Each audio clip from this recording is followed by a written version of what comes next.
అదే RTV app వార్తల్ని క్షణాల్లో చదివే అవకాశం ఉంటుంది. ఒక న్యూస్ పేపర్, ఒక టెలివిజన్ ఛానల్ మీ చేతుల్లో ఎప్పుడూ ఉంటాయి. ఈరోజు ఉదయగిరి నియోజకవర్గానికి సంబంధించి అగ్రిగోల్డ్ భూముల్లో జరుగుతున్నటువంటి దోపిడీని ప్రత్యక్షంగా పరిశీలించాలని సోదరులు ఉదయగిరి నియోజకవర్గ ఇన్ఛార్జ్ మేకపాటి రాజగోపాల్ రెడ్డి గారి ఆధ్వర్యంలో నేను, నాతో పాటు నా సోదర శాసన మండలి సభ్యులు పర్వతరెడ్డి చంద్రశేఖర్ రెడ్డి గారు, మేరిక మురళీధర్ గారు, స్థానికంగా ఉండేటువంటి నాయకులు, జడ్పీటీసీలు, ఎంపీటీసీలు, మండల పరిషత్ అధ్యక్షులు, మండల ఉపాధ్యక్షులు, ఇతర అనేక వైఎస్ఆర్ కాంగ్రెస్ పార్టీకి సంబంధించినటువంటి నాయకులు, కార్యకర్తలు, రైతులు అందరితో కలిసి రావడం, క్షేత్రస్థాయిలో పరిశీలించిన తర్వాత గుర్తించినటువంటి వాస్తవాలని ఈరోజు మండల పరిషత్ కార్యాలయంలో ఉన్నటువంటి తహసీల్దార్ గారికి వినతి పత్రం సమర్పించడం జరిగింది. అంటే బహుశా నాకు తెలిసి ఈరోజు ఒక్కసారి వరికుంటపాడులో జరిగినటువంటి దోపిడీని చూస్తే బ్రిటిష్ కాలంలో కూడా ఇంత దోపిడీ జరిగింది. వీళ్లకన్నా ఈరోజు జరిగేటువంటి పాలకుల కన్నా బ్రిటిష్ పాలనే బాగుందేమో అనేటువంటిగా ఈరోజు ప్రజలకు భావించేటువంటి పరిస్థితి ఏర్పడింది. దురదృష్టకరమైనటువంటి విషయం. అగ్రిగోల్డ్కి సంబంధించి చంద్రబాబు నాయుడు గారు 2014 నుంచి 2019గా ముఖ్యమంత్రిగా ఉన్నప్పుడు మొట్టమొదటిసారిగా అగ్రిగోల్డ్ కుంభకోణం అనేటువంటిది వెలుగు చూడడం జరిగింది. ఆ రోజు నుంచి అనేక సందర్భాలలో అగ్రిగోల్డ్కి సంబంధించినటువంటి ఈ దోపిడీని అరికట్టమని ఆ రోజు ప్రతిపక్ష నాయకుడిగా ఉన్నటువంటి జగన్మోహన్ రెడ్డి గారు, ప్రతిపక్ష శాసనసభ్యులుగా మేమందరం శాసనసభలో చంద్రబాబు నాయుడు గారిని నిలదీస్తే ఏమాత్రం పట్టించుకోకుండా మొక్కుబడిగా సిఐడికి కేసు ఇచ్చేసాము, సిఐడికి అని చెప్పి వాళ్ళకి ఇచ్చేసామని చెప్పి ఆ రోజు నుంచే వల్ల మాలినటువంటి ప్రేమ, వాత్సల్యం ఈ అగ్రిగోల్డ్కి సంబంధించినటువంటి కంపెనీ మీద, కంపెనీ యాజమాన్యం మీద చూపించడం జరిగింది. చివరికి కోర్టులు దానిలో జోక్యం చేసుకోవడం, రకరకాలన్నీ వచ్చిన తర్వాత వాళ్ళ భూములు గుర్తించి ఇదిగో ఇవన్నీ మేము హ్యాండ్ ఓవర్ చేసుకున్నాము అని చెప్పి సిఐడి చెప్పడం. సిఐడికి హ్యాండ్ ఓవర్ అయింది, కోర్టు పరిధిలో ఉంది కాబట్టి అక్కడ ఉన్నటువంటి ఆ చెట్లను గురించి, వాళ్ళ సంపదన గురించి ఏ నిర్ణయం తీసుకోవాలనేటువంటిది కోర్టు తుది తీర్పు కోసం అందరూ ఎదురు చూస్తున్నటువంటి నేపథ్యంలో తుది తీర్పు వస్తే దాని ద్వారా వచ్చేటువంటి ఫలితం ద్వారా తమకు ఎంతో కొంత దక్కుతుంది అని చెప్పి అగ్రిగోల్డ్ బాధితులు భావిస్తున్నటువంటి నేపథ్యంలో వీటన్నిటిని పక్కన పెడుతూ ఈరోజు దాదాపుగా 15 సంవత్సరాల నుంచి 18 సంవత్సరాల చెట్టు, అంటే 4 నుంచి 5 సంవత్సరాలకు ఒక కటింగ్ వస్తుంది. అటువంటిది 3 కటింగులకు ఉన్నటువంటి దాంట్లో చావ ఉన్నటువంటి, శక్తి ఉన్నటువంటి, బాగా బరువు ఉన్నటువంటి చెట్టు, వాటిని ఈరోజు దాదాపుగా 18 సంవత్సరాల వయసు కలిగినటువంటి చెట్టు, ఒక ఎకరాకు సంబంధించి 60 నుంచి 70 టన్నులు, టన్ను 7,500 రూపాయల ఆవరేజ్న రేటు, అంటే దాదాపుగా ఒక ఎకరా మీద 5 లక్షల రూపాయలు ఆర్జించేటువంటి పరిస్థితి. అటువంటిది ఒక్క వరికుంటపాడు మండలంలోనే మేము చూసినటువంటిలో 70 ఎకరాలంటే దాదాపుగా 3.5 కోట్ల రూపాయల ప్రజలకు సంబంధించినటువంటి ఆస్తి, ప్రభుత్వ స్వాధీనంలో ఉన్నటువంటి ఆస్తి, సిఐడి జప్తు చేసినటువంటి ఆస్తిలో ఈరోజు చెట్లు కొట్టేస్తే కనీసం పట్టించుకునేటువంటి నాథుడే కరువయ్యాడు అంటేనే ఈ ప్రభుత్వం ఎంత విధ్వంస పాలనకి తెరతీస్తుందనేటువంటిది ప్రత్యేకంగా చెప్పాల్సినటువంటి అవసరం లేదు. ఎన్నడైనా ఎప్పుడైనా ఈ నెల్లూరు జిల్లాకు సంబంధించి ఇంత పెద్ద భారీ కుంభకోణం జరిగితే ఏమీ పట్టనట్లుగా చంద్రబాబు నాయుడు గారు ఒక పక్క శాసనసభ జరుగుతుంది, శాసనసభలో రకరకాలైనటువంటి అంశాలను లేవనెత్తడం, ఎంతసేపటికి గత ప్రభుత్వాన్ని నిందించడం, జగన్మోహన్ రెడ్డి గారి మీద అబండాలు వేయడం, దానితో కాలం సరిదిపుచ్చడం తప్ప ఏదైనా ప్రజలకు సంబంధించి జరుగుతున్నటువంటి విధ్వంస పాలన మీద ఎప్పుడన్నా మాట్లాడా? ఈరోజు అధికారులు ఏమీ చేయలేనటువంటి నిస్సహాయ స్థితి. ఎందుకు? చంద్రబాబు నాయుడు ఏం చెప్తున్నాడు? ఏదైనా వైఎస్ఆర్ కాంగ్రెస్ పార్టీకి ప్రత్యక్షంగా గానీ పరోక్షంగా గానీ మీరు సహాయం చేశారు అని అంటే పాముకు పాలు పోసినట్టే అని చెప్పి పబ్లిక్ సమావేశంలో చెప్పాడు. అధికారులకు ఏం చెప్తున్నాడు?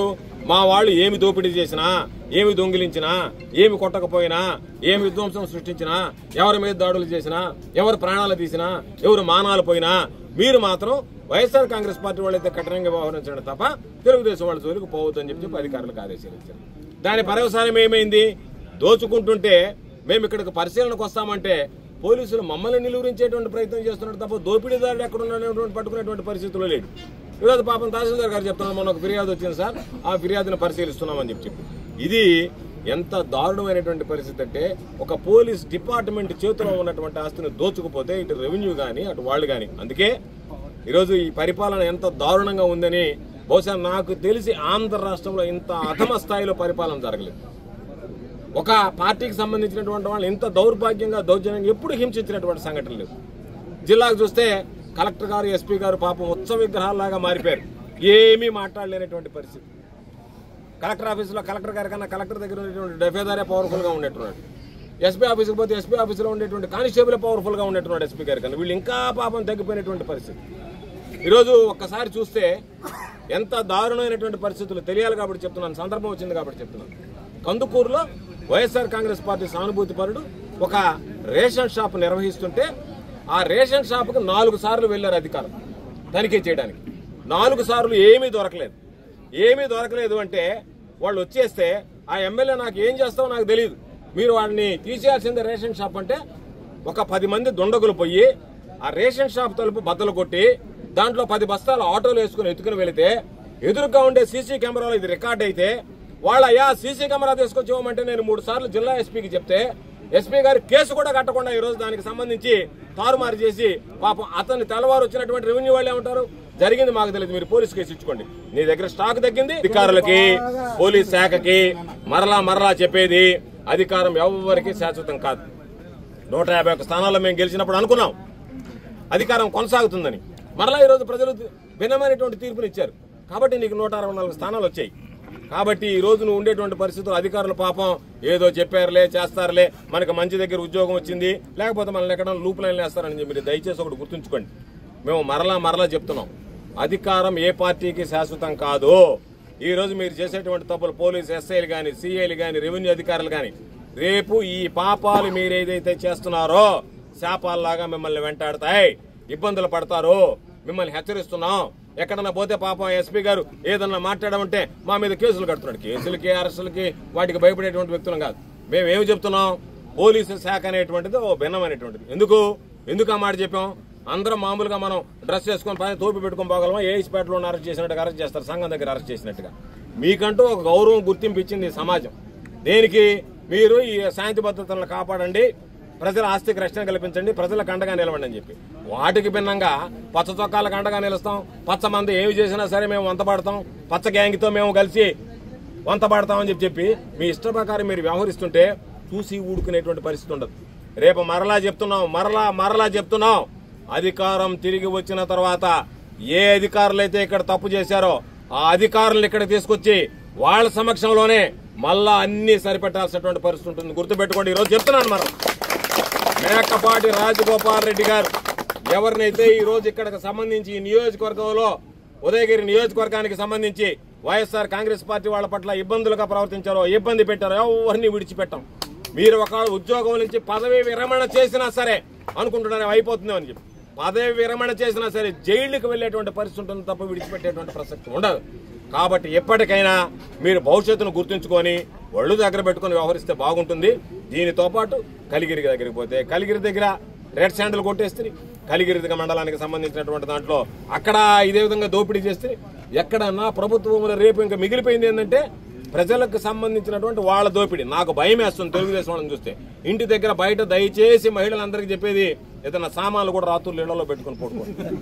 ఆ సామాన్లు దొంగిలించేటువంటి బ్యాచ్ కూడా ఉంది. అన్ని రకాలైనటువంటి గ్రేడ్లు ఉన్నాయి. చైన్ స్నాచర్ దగ్గర నుంచి, పిక్ పాకెట్ల దగ్గర నుంచి, ఇంట్లో చిల్లర సామాన్లు దొంగిలించే దగ్గర నుంచి అన్ని రకాలైనటువంటి బ్యాచ్లు ఉండేటువంటి పార్టీ ఆ పార్టీ.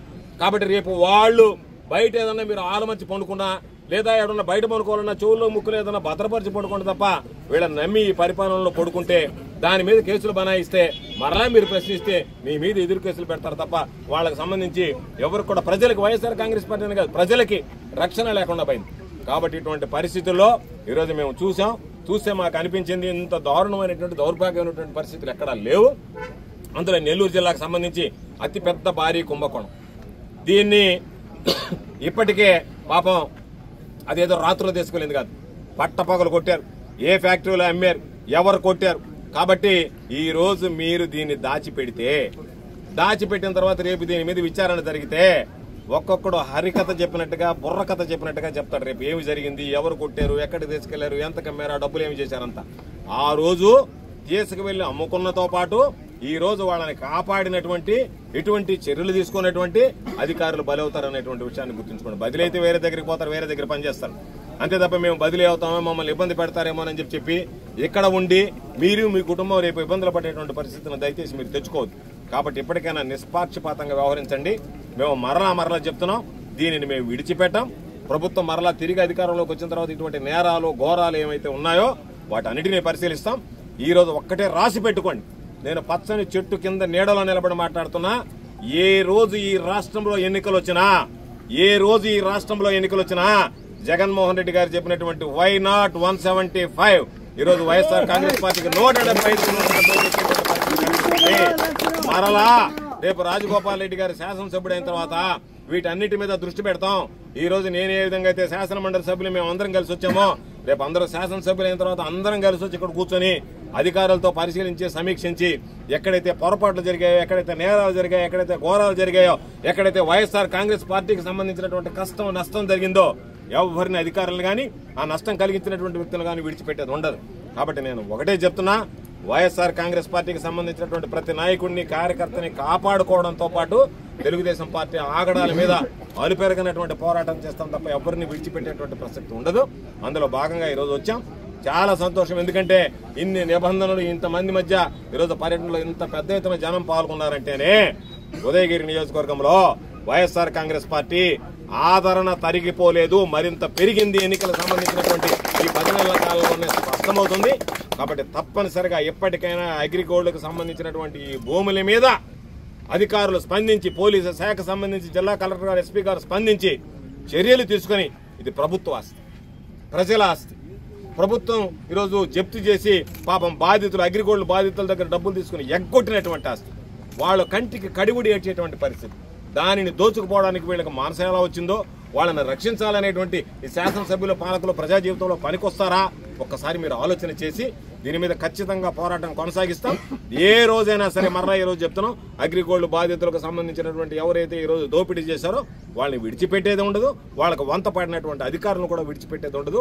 వైఎస్ఆర్ కాంగ్రెస్ పార్టీ ఆధ్వర్యంలో ముఖ్యమంత్రి జగన్మోహన్ రెడ్డి గారి సారథ్యంలో వైఎస్ఆర్ కాంగ్రెస్ పార్టీ ఈరోజు నిజంగా చెప్తున్నాను, గర్వంగా చెప్తున్నాం, ఎక్కడికైనా వెళితే ఈరోజు తెలుగుదేశం వాళ్ళ పాపం తల మూసుకోనో లేకపోతే తల దించుకోనో పోవాల్సిన పరిస్థితి ఏర్పడింది.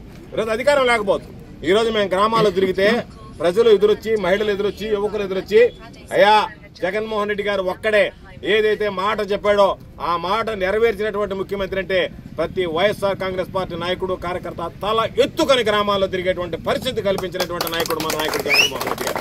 చంద్రబాబు నాయుడు గారు లాగా పాపం వెళ్లాలంటేనే భయపడతా, ఎవరన్నా ఏమయ్యా సూపర్ 6 అన్నా ఏమంటే తలదించుకోవాల్సినటువంటి దుస్థితి ఏర్పడింది తెలుగుదేశం పార్టీకి సంబంధించినటువంటి నాయకులకి, కార్యకర్తలకి. కాబట్టి తప్పనిసరిగా వీటన్నిటినీ కూడా ఎదిరిస్తాం, వీటన్నిటిని కూడా ప్రశ్నిస్తాం. రాబోయేటువంటి రోజుల్లో ఎవరు కూడా ఇబ్బంది పడాల్సినటువంటి అవసరం లేదు, ఆధారపడాల్సినటువంటి అవసరం అంతకన్నా లేదు.